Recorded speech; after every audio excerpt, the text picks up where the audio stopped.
Some conclusion. Copper nickel commodity நாணயம்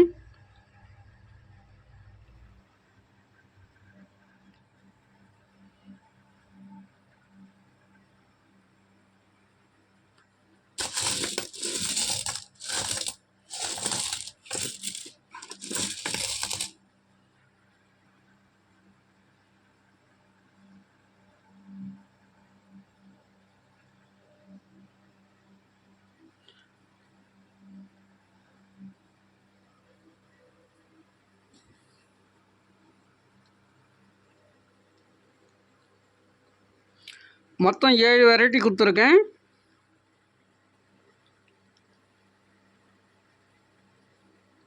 ஒன்று 2 3 4 5 6 7 variety மிக்சரில் இருக்குது. ஒரு நாணயம் 15 ரூபா ரேட்டில் கொடுத்துருக்கேன். மொத்தம் 200 நாணயம் இருக்குது. வேணுங்க உடனே தொடர்பு கொண்டு வாங்கிக்கலாம். Sun Coin Collection YouTube channel subscribe பண்ணுங்கள், கமெண்ட் பண்ணுங்கள், ஷேர் பண்ணுங்கள், லைக் பண்ணுங்கள். வாழ்க வளமுடன். நன்றி, வணக்கம்.